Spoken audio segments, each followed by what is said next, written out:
Real HDR mode, fantastic image quality and very discreet installation, focus on safety, innovations and reliability, sounds like one of the best dashcams I've ever tried. So let's inspect.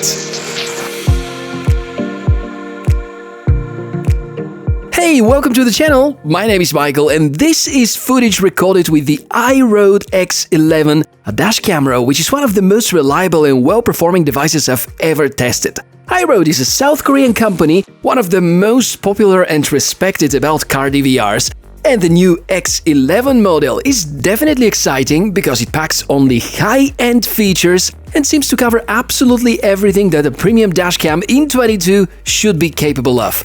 Price starts at $359, which clearly puts it against the best devices out there. So I was really eager to put it side by side up against the Blackview DR900S, which I keep on using since almost 3 years already, and it still maintains the price of more than $400. South Korean-made brands are famous for solid build quality and reliable components, but also for being a bit more expensive than some Chinese-made brands. And of course, since we talk about premium products, expectations are already pretty high. So let's unbox. I'm gonna show you here not only the regular X11 combo, including front and rear module, but also two more accessory packs. There's the multi-cover, protection and cable management accessory, and also the Power OBD2, which happens to be the easiest to use hardwire kit alternative ever. Let's begin with the camera itself. Know that inside the combo you're gonna find everything that you may need for the installation, including parking mode. Where many other dashcam makers make you buy hardwire kits separately, this is included with this pack by default. Note that if you order the basic combo, this happens to be the only option for cabling the IROAD X11, and there is no car cigar lighter adapter. Here's the main camera. It hosts all the ports, the microSD slot, has the processor inside and also hosts the front-end facing camera with the image sensor.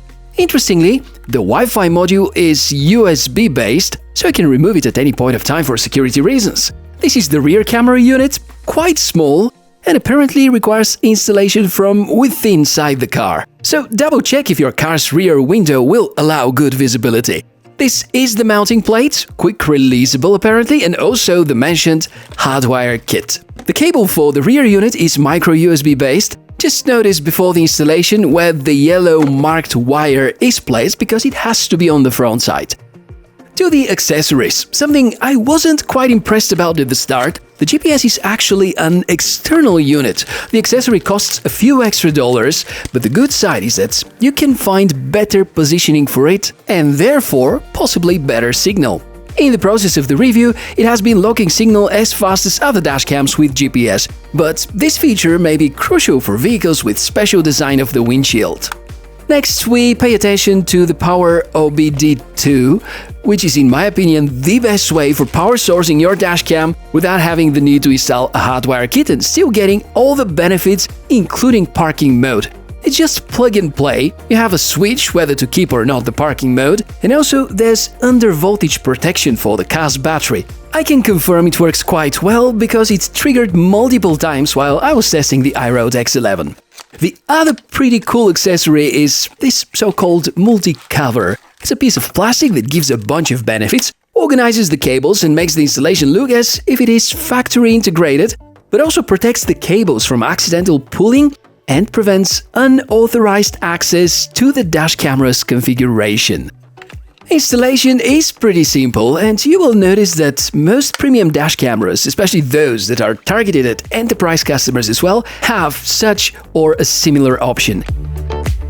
So, the unboxing this time took us a bit longer than expected, therefore I'll very quickly stomp through the specs, and then we're going to install and talk about the footage and the performance. Image sensors on both the front and the rear units are from the Sony Starvis line, especially developed for better low-light performance on dash cameras. A capable chipset, 1440p maximum resolution, up to 512 gigs microSD card support, 155-degree ultra-wide-angle very bright lenses for both of the units, supercapacitor instead of a battery, accelerometer and gravity sensor. There's optional GPS with integration of ADAS function, Wi-Fi and convenient smartphone app, plus the software for PC.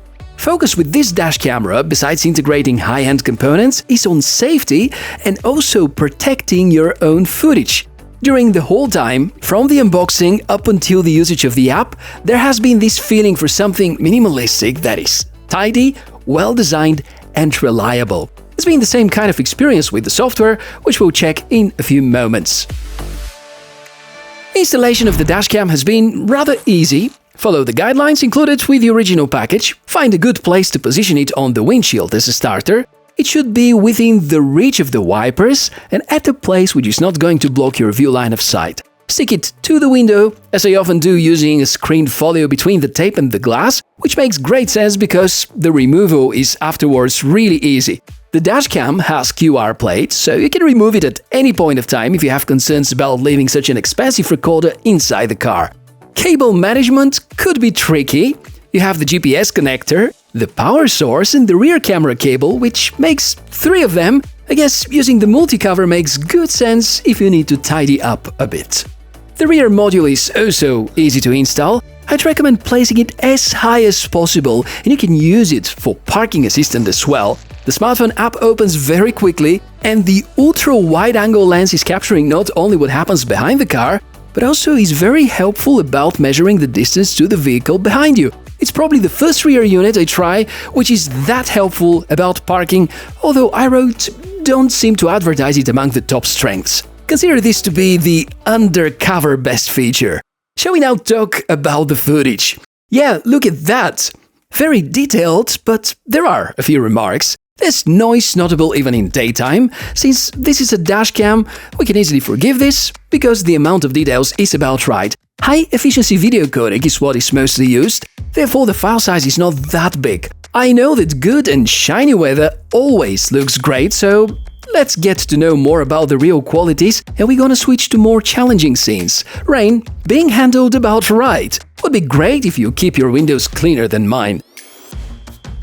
Nighttime footage is also very decent. You're going to see that the good image sensors used are excellent about capturing so many details, and dynamic range in these challenging conditions remained also really good. Side by side with something that is a bit more expensive, however close to 3 years old in terms of technology, I'll let you assess the footage on your own and let me know which of both you prefer and which camera do you think provides the overall better footage, the one on the left or the one on the right.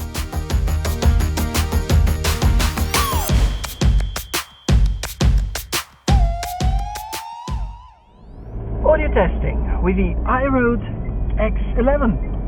Of course, a microphone inside this camera, and if you wonder about the quality, well, this is how it captures the sounds from a person which is probably 30 centimeters away from the dashcam. Let me know what you think of the microphone quality. Now I need to show you a few more things. The app. Amazing experience, not a single complaint I can share, at least from my experience with the Android edition so far. UI is so well designed, access to the files is super easy, and configuration really simple. I can only praise this piece of software. Sadly, only 2.4 GHz Wi-Fi, so downloading files may take a while. As for directly copying from the microSD card, it is possible, however IROAD utilize IVS file extension due to safety precautions, so if you want to get certain part of the footage, you have to use the software provided on their website. It actually is a very nice viewer which integrates information from the GPS and demonstrates most interesting values in real time. Exploring is also quite easy, and you can select only these segments that you actually need. Also, the grouping of files is great because you can see which are normal files, which are parking mode, or which are emergency recordings. After so much praising, yeah, time to talk about downsides. Price, clearly. There is no 5G Wi-Fi, and I think that's about it. Thinking it through, price for reliable products is anyways expected to be serious, and the quality not only matches, I think it exceeds the expectations. As for the Wi-Fi, let's hope to see a 5G-capable dongle at some point. It will certainly speed up the wireless file transfer. Overall, the IROAD X11 represents an excellent value pack. has all that it takes to be a great dashcam, and the outstanding build and design quality converts into precise and detail-rich footage, which is what matters the most with dash cameras. Furthermore, it's among the very few devices which have identical performance on both ends, front and rear, and the excellent software ecosystem only contributes to the feeling of using a reliable product, and I can easily recommend this model. It will for sure be long-lasting and well-maintained device. My favorite feature so far, connection to the dashcam via Wi-Fi, is even possible in parking mode, unlike everything else I've tested so far. This is how the review ends, and as usual, for any questions, remarks, ideas or experience to share with the others, go ahead and contribute to the comments in the section below the video. A link to the product with a discount, whatever I was able to squeeze for you, is as usual to be found in the video description. My name is Michael, it's been a pleasure to collect and share with you all these footage and experience. Take some really good care, drive safely, and I'll see you soon in our next episode. Bye!